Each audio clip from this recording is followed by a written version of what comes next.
Hello दोस्तों, अपने class में एक बार फिर से हम तुम्हारा स्वागत करते हैं। और आज के क्लास में हम लोगों का topic born Haber cycle, chemical bonding का हमारी तरफ से ये अंतिम लेक्चर होने जा रहा है। वैसे बहुत सारे लोग बॉर्न हैबर साइकिल को थर्मोडायनेमिक्स में भी पढ़ते और पढ़ाते हैं, लेकिन फिलहाल चलो हम लोग इसे यहीं पर खत्म करते हैं। बॉर्न हैबर साइकिल को समझने के लिए एक छोटा सा सिंपल सा एग्जाम्पल हम लेंगे। सपोज अपने पास सोडियम है और अपने पास क्लोरीन है, दोनों को मिला करके हम NaCl बना रहे हैं। ठीक, जब हम रिएक्शन कराते हैं तो अगर कुछ मेजरमेंट नहीं करना है, बस ऐसे ही फालतू रिएक्शन कराना है, तो क्या करो, दोनों चीजों को लो और मिला दो, जो होता है होने दो। लेकिन सपोज हमें एनर्जी वगैरह नापना है कि कितनी एनर्जी आई, कितनी एनर्जी गई, कितना रिएक्शन में हीट खर्च हुआ, कितना हीट रिलीज हुआ। अगर ये सारी चीजें हमें नापनी है तो हमें रिएक्शन का टेम्परेचर और प्रेशर फिक्स करना पड़ता है। तो हम चलो टेम्परेचर को 25 डिग्री सेल्सियस, आमतौर पर यही टेम्परेचर फिक्स करते हैं एनर्जी नापते समय, और प्रेशर को 1 एटमॉस्फेयर। ठीक, ये जनरल टेम्परेचर प्रेशर फिक्स कर लेते हैं। ठीक, स्टैंडर्ड टेम्परेचर प्रेशर भी इसे हम लोग कहते हैं। अगर कोई रिएक्शन करा रहे हैं और हमें उसमें हीट का चेंज नापना है, कितना हीट रिलीज होगा, कितना हीट खर्च होगा, कितना एनर्जी रिलीज होगा, कितना एनर्जी खर्च होगा, तो हम टेम्परेचर प्रेशर को फिक्स कर लेते हैं, क्योंकि अलग अलग टेम्परेचर प्रेशर पर अलग अलग एनर्जी खर्च होगी। तो अब तुमने एक्सपेरिमेंट किया 25 पर और कोई तुम्हारा एक्सपेरिमेंट रिपीट कर रहा है, लेकिन वो 25 डिग्री सेट करने की जगह 30 डिग्री सेट कर दिया, तो दोनों के वैल्यूज में अंतर मिलेगा। तो हो सकता है वो चेक करते समय बता दे कि नहीं, तुमने गलती कुछ कर दी, लेकिन गलती उसने करी है कि उसने टेम्परेचर सेट नहीं किया। तो इसीलिए टेम्परेचर को स्पेसिफिकली बताना जरूरी होता है। तो अपना टेम्परेचर प्रेशर, जिस पर हम सब कुछ वैल्यूज रिपोर्ट करेंगे, चलो 25 डिग्री सेल्सियस और 1 एटमॉस्फेयर। इस रिएक्शन को बैलेंस करो। सोडियम क्लोराइड में एक सोडियम एटम है, तो यहाँ भी एक सोडियम एटम, यहाँ एक क्लोरीन एटम है, जबकि इधर क्लोरीन मॉलिक्यूल इस्तेमाल किया है, 2 एटम्स इसमें है, तो इसको हाफ Cl2 तुम लिख करके बैलेंस कर लोगे। देन आफ्टर इस पर्टिकुलर टेम्परेचर प्रेशर पर, मतलब ये हमारे डेली रूटीन का टेम्परेचर है, जैसे कि हमारे आसपास जो एटमॉस्फेयर है उसका प्रेशर तो 1 एटमॉस्फेयर होता ही, उसमें तो कुछ सोचना ही नहीं है। हमारे आसपास का टेम्परेचर कभी 25, कभी 26, कभी 30, कभी 35 जो भी रहे, तो नॉर्मल टेम्परेचर ही है। तो नॉर्मल टेम्परेचर पर सोडियम क्लोराइड सॉलिड स्टेट में रहता है। ठीक, नॉर्मल टेम्परेचर प्रेशर पर सोडियम मेटल भी सॉलिड स्टेट में रहता है, और क्लोरीन जो है वो गैसियस स्टेट में रहता है। ये सब चीजों को भी लिखना जरूरी होता है, स्पेशली तब जब हम लोग एनर्जी का मेजरमेंट करने जा रहे हैं। अगर एनर्जी का मेजरमेंट नहीं करना है, ऐसे बस फालतू रिएक्शन करा डालना है, तो कुछ भी रहे फर्क नहीं पड़ता, रिएक्शन तो हो ही जाएगा। लेकिन हमें जब एनर्जी का मेजरमेंट करना है, तो हम कहाँ से क्या क्या मटेरियल एग्जैक्टली लेकर के शुरू किए थे, ये हमें रिपोर्ट करना पड़ेगा। क्या क्या प्रोडक्ट एग्जैक्टली बना था वो भी हमें रिपोर्ट करना पड़ेगा, तब उन दोनों के बीच की एनर्जी का अंतर हम नाप सकते हैं। Sodium solid state, chlorine gas state, NaCl solid state. इस रिएक्शन में there is formation of NaCl का फॉर्मेशन हो रहा है। तो इसमें जो एनर्जी रिलीज होगी, कभी कभी एनर्जी रिलीज होती है, कभी कभी एनर्जी खर्च होती है। मोस्ट ऑफ द टाइम जब आयनिक कंपाउंड्स बनते हैं तो energy most of the time release होती है। तो NaCl, और खास करके जब बहुत ज्यादा रिएक्टिव मेटल्स और रिएक्टिव एलिमेंट्स आपस में रिएक्शन करते हैं, तब तो एनर्जी रिलीज होती है। बहुत अनरिएक्टिव है, रिएक्शन नहीं करना चाहता है, तुम जबरदस्ती उसको रिएक्शन में धकेल रहे हो, तो तुम्हें एनर्जी खर्च करनी पड़ेगी। ठीक, रिएक्टिव है ही नहीं, रिएक्शन करना ही नहीं चाहता। जैसे गोल्ड है, गोल्ड रिएक्टिव नहीं है, उसको रिएक्शन कराओगे तो एनर्जी खर्च करनी पड़ेगी। लेकिन सोडियम तो बहुत रिएक्टिव एलिमेंट है ना, बहुत रिएक्टिव मेटल है, क्लोरीन भी बहुत रिएक्टिव गैस है। तो जब दोनों ही बड़े रिएक्टिव है, दोनों रिएक्शन करना चाहते हैं, तो दोनों जल्दी से रिएक्शन करेंगे और एनर्जी रिलीज होगी। तो इसमें एनर्जी रिलीज होगी, रिलीज ऑफ एनर्जी। उस एनर्जी को जो कि रिलीज होगी उसे हम नाम भी दे देंगे कुछ, उसे हम कह देंगे enthalpy of formation. Enthalpy of formation किस चीज का, तो फॉर्मेशन ऑफ NaCl। सिंबल में इसे डेल्टा H से दिखाएंगे। उसके आगे यहां पर हम शॉर्ट में F लिख दें, F मतलब फॉर्मेशन, और ब्रैकेट में NaCl भी लिख सकते हैं कि हम NaCl के फॉर्मेशन की बात कर रहे हैं। तो जो एनर्जी रिलीज होगी, अब मान लिया कि यहाँ पर जो एनर्जी रिलीज हो रही है वो है 250 किलो जूल पर मोल। 1 मोल सोडियम क्लोराइड, ये एक बार लिखा है मतलब 1 मोल, ये एक बार लिखा है मतलब 1 मोल, ये आधा बार लिखा है मतलब आधा मोल, इसको हम पढ़ते हैं। तो 1 मोल NaCl बनने के लिए जो एनर्जी रिलीज होगी वो इतनी होगी। तो जब हम डेल्टा HF NaCl लिखेंगे तो हम लिखेंगे -250 किलो जूल पर मोल। माइनस क्यों लिखा? तो डेल्टा एच में जब हम चीजों को लिखते हैं, ध्यान देना, ये तो बस ऐसा ही स्टेटमेंट दे दिया कि इतनी एनर्जी रिलीज हो रही है, लेकिन जब डेल्टा एच में लिखते हैं तो वहां ये नहीं बोलते हैं कि रिलीज हो रही है कि कंज्यूम हो रही है, वहां प्लस माइनस में बात करते हैं, मैथमेटिक्स में चीजों को ला देते हैं। रिलीज हो रही है तो माइनस में, कंज्यूम हो रही है तो प्लस में, एनर्जी मिल रही है तो माइनस, खर्च हो रही है तो प्लस। तो यहाँ पर एनर्जी हमें मिल रहा है, इसीलिए वैल्यू माइनस में लिखा जाए। ये एक चीज हो गया। अब इसी चीज को हम स्टेप बाय स्टेप सोचें। हम सोचें कि सोडियम जो सॉलिड स्टेट में है, इसे थोड़ा एनर्जी दो तो सोडियम जो है वो गैसियस स्टेट में कन्वर्ट हो जाएगा। फिर सोडियम जो गैसियस स्टेट में है उसमें से एक इलेक्ट्रॉन निकाल दो, सोडियम आयन बनेगा, वो भी गैसियस स्टेट में।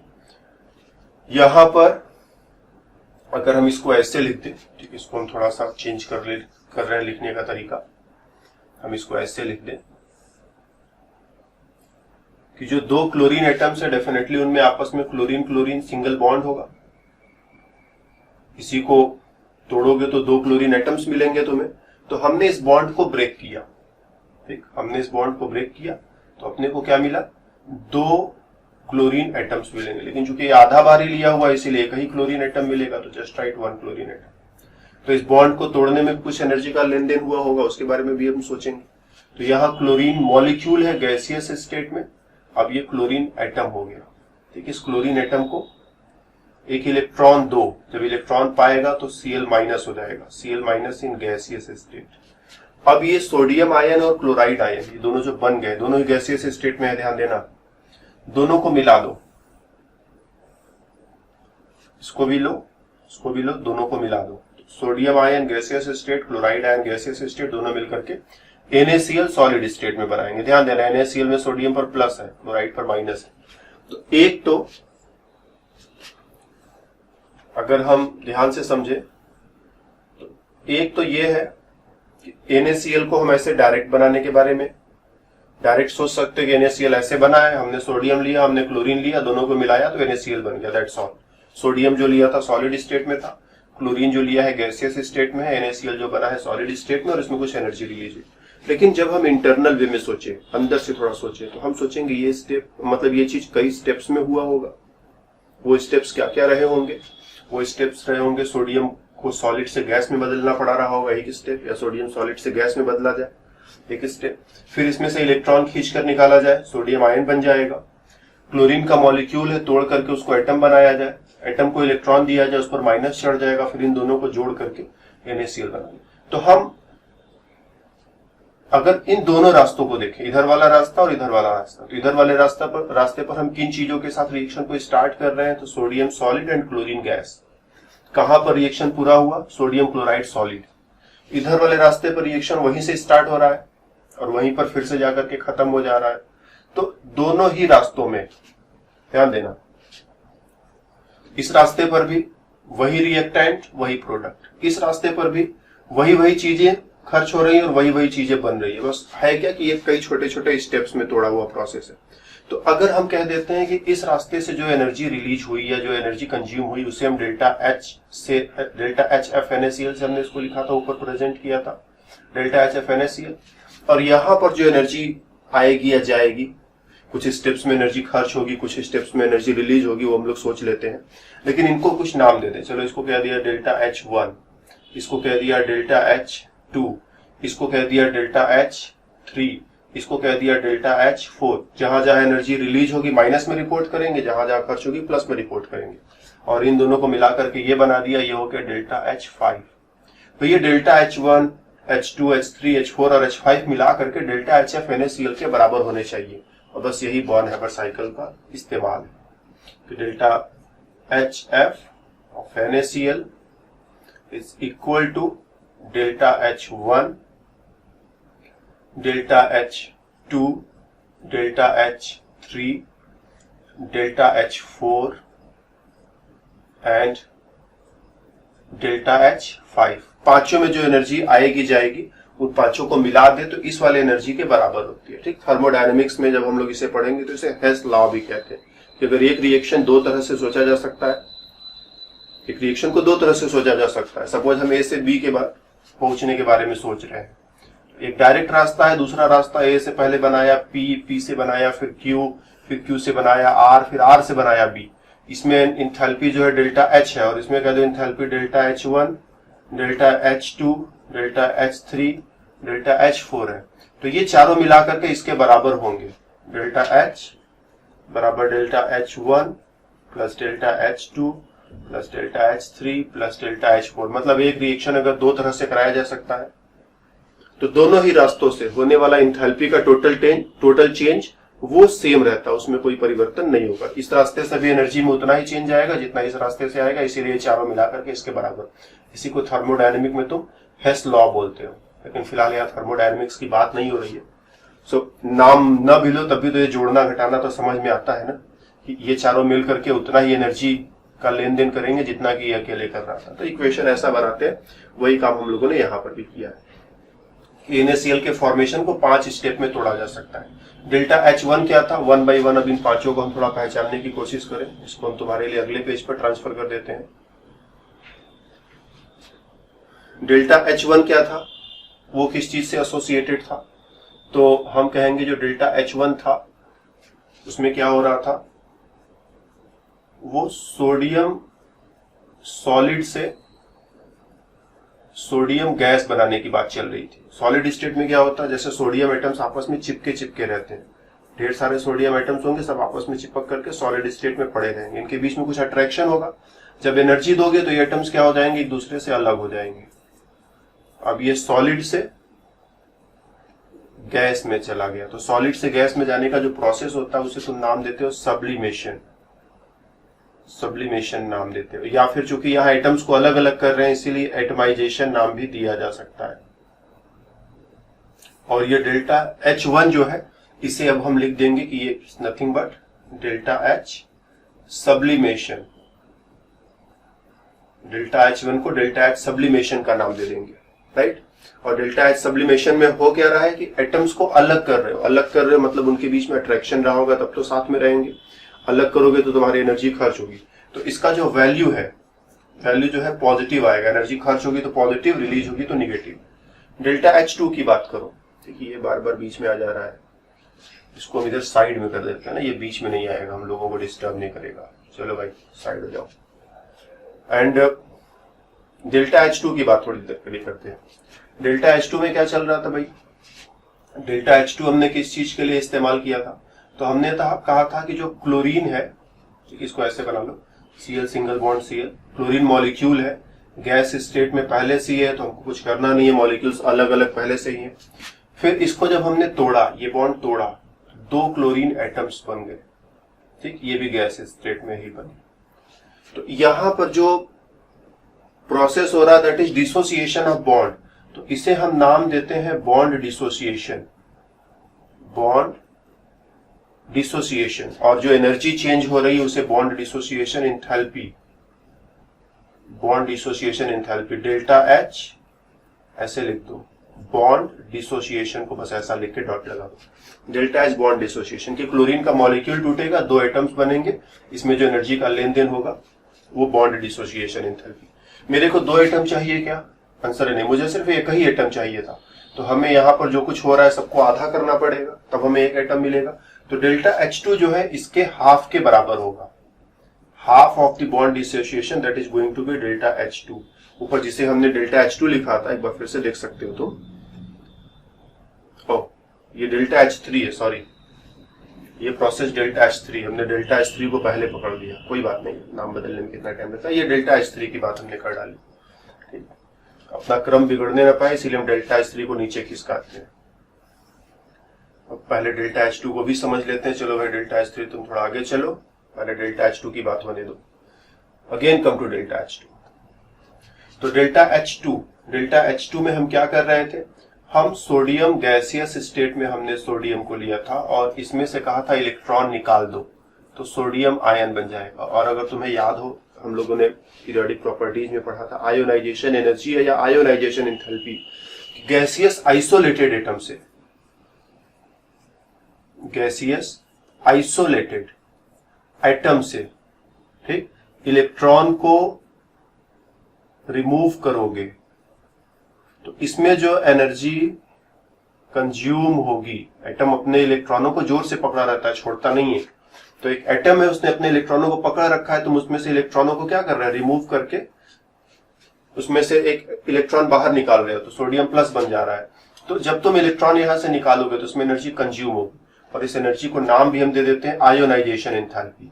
इसे हम कहते हैं डेल्टा एच। आयोनाइजेशन को शॉर्ट में ऐसे लिख दो, आयोनाइजेशन नाम भी लिख सकते हो, ionisation of sodium metal, sodium. ठीक, तो डेल्टा H2 जो है अपना, वो कुछ और नहीं है बल्कि सोडियम का आयोनाइजेशन एनर्जी है। तो डेल्टा H2 की जगह तुम ये इस्तेमाल करोगे। ठीक, डेल्टा H1 की जगह क्या इस्तेमाल करना था, डेल्टा H1 की जगह सब्लिमेशन एंथैल्पी का इस्तेमाल करना था, तो डेल्टा H1 की जगह सब्लिमेशन एंथैल्पी इस्तेमाल करोगे। डेल्टा H2 जो है उसकी जगह सोडियम में से इलेक्ट्रॉन निकाल रहे हो, आयोनाइजेशन का प्रोसेस चल रहा है, किसी भी एलिमेंट से, किसी भी एटम से एक इलेक्ट्रॉन निकालते हो, उसमें जो एनर्जी खर्च होती है आयोनाइजेशन एनर्जी। तो डेल्टा H आयोनाइजेशन और एनर्जी खर्च हो रही है, इसीलिए जो एंथैल्पी का जो वैल्यू है वो पॉजिटिव साइन के साथ लिखा जाएगा। रिलीज होगी तो निगेटिव, खर्च होगी तो पॉजिटिव साइन। डेल्टा H3 को एक्सीडेंटली हम पहले ही देख चुके हैं कि क्लोरीन टूटेगा, 2 क्लोरीन एटम्स बनेंगे, जो एंथैल्पी होगी बॉन्ड डिसोसिएशन एंथैल्पी बोले तो डेल्टा H बॉन्ड डिसोसिएशन बोलेंगे। और चूंकि अपने को एक ही क्लोरीन एटम चाहिए, 2 चाहिए नहीं, इसलिए सब कुछ आधा कर दो, सब कुछ जो है आधा कर दो। इसी से हमें एक जोक याद आ गया, चलो तुम्हें सुना भी देते हैं। एक बार एक आदमी था, गया मिठाई की दुकान पर, दुकान वाले से बोला तुम्हारे पास बाल्टी है, थोड़ी बड़ी बाल्टी लाओ। वाला बाल्टी लाया, सोचा कोई बड़ा ग्राहक है, ज्यादा सामान खरीदेगा। बोला ठीक, इस बाल्टी में ऐसा करो 2 kilo gulab jamun, 2 kilo barfi, 1 kilo Laddu और 2 लीटर दूध, ये सब इस बाल्टी में डाल दो, डालकर खूब अच्छे से उसको मिला दो। दुकान वाला तो पहले समझा है कोई बेवकूफ आ गया है क्या, लेकिन अपने को क्या जाता है, इसको जैसे लेना है लेने दो, हमको तो पैसे से मतलब है। वो भी लाया बाल्टी, उसमें सब जैसा जैसा वो बोला था वैसा वैसे डाल करके मिला दिया, मिला हिला करके जो मिक्सचर बना दिया। बोला हो गया सर, बताइए अब क्या करना है। बोला कुछ नहीं, इसमें सब ऐसा करो 10 रुपए का निकाल कर मुझे दे दो। दुकान वाला बेचारा जो है, बाकी तुम समझ ही सकते।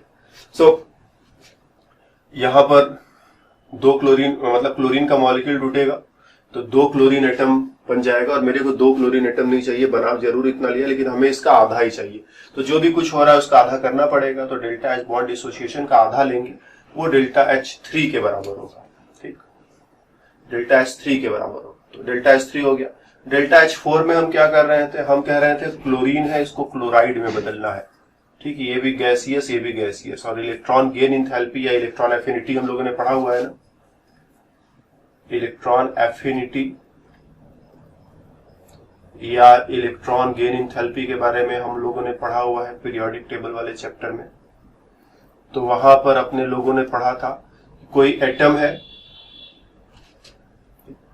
कोई एटम है, एटम में इलेक्ट्रॉन ऐड करो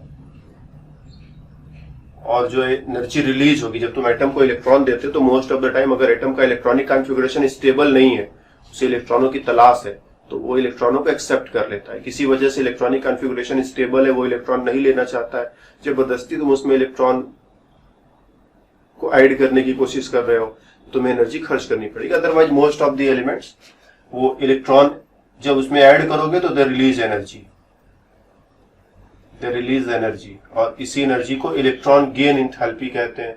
तो डेल्टा H इलेक्ट्रॉन गेन, वो जो है डेल्टा H4 की जगह पर आएगा। और फिर डेल्टा H5 की बात करो, उसको हमने किस चीज के लिए इस्तेमाल किया था, तो हमने कहा था sodium ion gas plus chloride ion और क्लोराइड आयन गैस, इन दोनों को मिला करके NaCl सॉलिड। तो हम लोगों ने लैटिस एंथैल्पी आई थिंक पिछले क्लास में ही पढ़ा था, तो लैटिस एंथैल्पी की बात वहां पर हमने समझाई थी। लैटिस एंथैल्पी क्या होता है कि गैसियस आयंस को एक के ऊपर एक रखते चले जाओ। जैसे अगर हम एक मकान बनाना है तो क्या करते हैं, एक एक ईंट ला करके ही तो रखते हैं। एक ईंट रखा, फिर उसके बगल में दूसरा ईंट रखा, फिर उसके बगल में तीसरा ईंट, उसके ऊपर चौथा ईंट, उसके ऊपर पांचवा ईंट, जो भी बनाते चले गए एक एक ईंट रखते चले जाते हैं, अंतिम में पूरा मकान बनता चला जाता है। तो अगर हमें NaCl का एक क्रिस्टल बनाना है तो उसमें क्या होगा, sodium ion chloride ion, sodium ion chloride ion, sodium ion, chloride ion, chloride ion, sodium ion, ढेर सारे सोडियम क्लोराइड होंगे, ढेर सारे सोडियम और क्लोराइड होंगे। कभी कभी तुम्हारे सामने क्वेश्चन होता है कि आयनिक कंपाउंड्स का मेल्टिंग पॉइंट खूब ज्यादा क्यों होता है, कोवेलेंट कंपाउंड्स का मेल्टिंग पॉइंट कम क्यों होता है? क्योंकि जैसे कोवेलेंट कंपाउंड, अगर हम एक एग्जांपल लें, यहाँ पर थोड़ा सा हम टॉपिक से हट रहे हैं लेकिन जरूरी समझ में आ रहा है ना।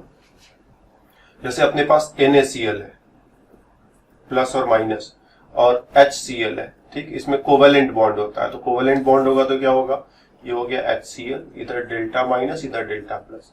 तो जब HCl के दो मॉलिक्यूल्स पास में आएंगे तो हम लोगों ने पढ़ा है वान डेर वाल्स फोर्स दोनों के बीच में काम करेगा, डाइपोल डाइपोल अट्रैक्शन काम करेगा। NaCl में दो मॉलिक्यूल पास में आएंगे ऐसा नहीं है। NaCl में क्या है, ढेरों सोडियम आयन है, ढेरों क्लोराइड आयन है, और ये सोडियम आयन अपने आसपास के सभी क्लोराइड आयंस को अट्रैक्ट करता है, और ये क्लोराइड आयन जो है अपने आसपास के सभी सोडियम आयंस को अट्रैक्ट करता है। तो अट्रैक्शन बहुत हैवी है, इस अट्रैक्शन को तोड़ने में बहुत एनर्जी लगेगी, इसीलिए सॉलिड को मेल्ट करना बहुत डिफिकल्ट होता है। और आयनिक कंपाउंड्स का जो मेल्टिंग पॉइंट है कोवेलेंट कंपाउंड के साथ, कोवेलेंट कंपाउंड की तुलना में जितना है बहुत ज्यादा होता है। कोवेलेंट कंपाउंड्स का मेल्टिंग पॉइंट कम, आयनिक कंपाउंड्स का मेल्टिंग पॉइंट ज्यादा। और जैसे आयनिक कंपाउंड भी होते हैं तो उसमें भी हम लोगों ने पढ़ा है कि उनमें कोवेलेंट कैरेक्टर भी होता है। हाजान्स रूल्स के हिसाब से हम लोग देख भी सकते हैं किसमें ज्यादा कोवेलेंट कैरेक्टर है, किसमें कम कोवेलेंट कैरेक्टर। तो जैसे जैसे कोवेलेंट कैरेक्टर बढ़ेगा मेल्टिंग पॉइंट कम होता जाएगा। जितना ज्यादा आयनिक कैरेक्टर मेल्टिंग पॉइंट उतना ज्यादा होगा, जितना ज्यादा कोवेलेंट कैरेक्टर मेल्टिंग पॉइंट उतना कम होगा। क्योंकि आयनिक कंपाउंड्स में जो आयंस होते हैं एक दूसरे को बड़े जोर से पकड़े रहते हैं और इसीलिए मेल्टिंग पॉइंट बहुत ज्यादा होता है। तो इन आयंस ने एक दूसरे को जोर से पकड़ा हुआ है। तो कभी तो ऐसा सिचुएशन रहा होगा कि ये आयंस एक दूसरे से अलग अलग घूम रहे होंगे, ये सारे सोडियम और क्लोराइड एक दूसरे से अभी अलग अलग घूम रहे हैं, इनको एक दूसरे से कोई मतलब नहीं है। एक सोडियम को लाकर यहाँ बिठाया, फिर क्लोराइड को लाया, फिर सोडियम को लाया, फिर क्लोराइड को लाया, और सारे क्लोराइड और सोडियम को एक साथ बिठा दिया तो ये सोडियम क्लोराइड सॉलिड स्टेट में बन गया। इधर सब गैस गैस में चल रहा है और इधर क्या हो गया, सब सॉलिड में हो गया। तो इसको बोलते हैं फॉर्मेशन ऑफ द लैटिस। इसको लैटिस, इस अरेंजमेंट को लैटिस बोलते हैं, और इसको कहते हैं formation of the lattice. Gaseous ion से हमने सॉलिड NaCl बना लिया। इसमें जो एनर्जी रिलीज होगी, ध्यान देना, अट्रैक्शन हो रही है, एनर्जी रिलीज होगी। जब भी अट्रैक्शन होगा एनर्जी रिलीज होगा, और जब भी तुम दो चीजें एक दूसरे को पकड़े हुए हैं तुम उनको अलग करना चाहते हो, एनर्जी खर्च होगा। तो यहाँ अपने आप ये पास में आ जाएंगे, तुमको जब पकड़ करके पास नहीं लाना, ये अपने आप अट्रैक्शन करेंगे और ये बना लेंगे। हाँ, इनको अगर अलग करना है तो एनर्जी खर्च करनी पड़ेगी। तो फिलहाल हम यहाँ पर इनको बना रहे हैं तो एनर्जी रिलीज होगी, ठीक, एनर्जी जो है रिलीज होगी, और जो एनर्जी रिलीज होगी उसे हम लैटिस एनर्जी या लैटिस एंथैल्पी बोलेंगे। पिछले क्लास में भी हमने समझाया था, फिर से थोड़ी बात कर ली। तो अपना जो डेल्टा H5 है वो lattice enthalpy, delta H lattice कहा जाएगा।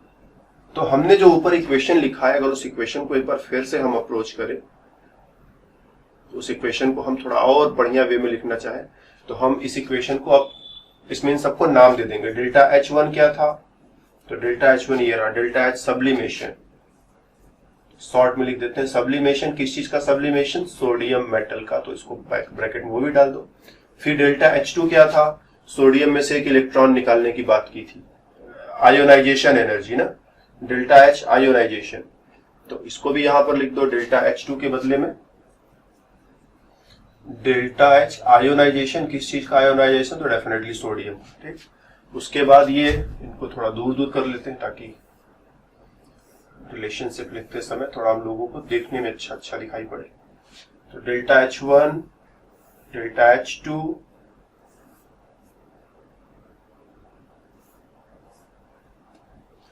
डेल्टा H3 क्या चीज है,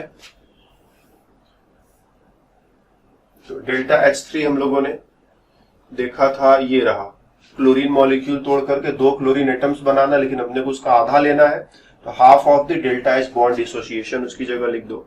आ जाओ फिर से अपने इक्वेशन में, डेल्टा H3 की जगह लिखो 1/2 delta H bond dissociation, short में लिख दे रहे हैं ना, अच्छा चलो लिख ही देते हैं थोड़ा, बॉन्ड डिसोसिएशन किस चीज का, Cl2 मॉलिक्यूल का।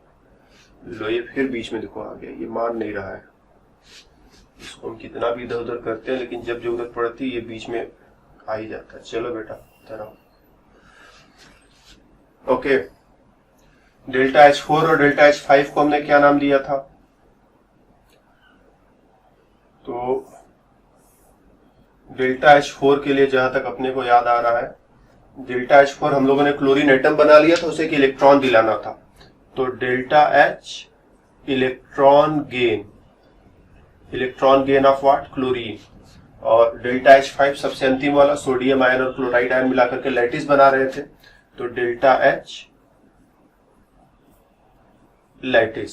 ठीक, तो ये 5 चीजें मिला करके डेल्टा H5 4 3 2 1, पांचों का नाम देख ले तो sublimation enthalpy of sodium, ionisation enthalpy of sodium, half of the bond dissociation enthalpy of chlorine, electron gain enthalpy of chlorine and lattice enthalpy of, ये भी लिख सकते हैं, NaCl।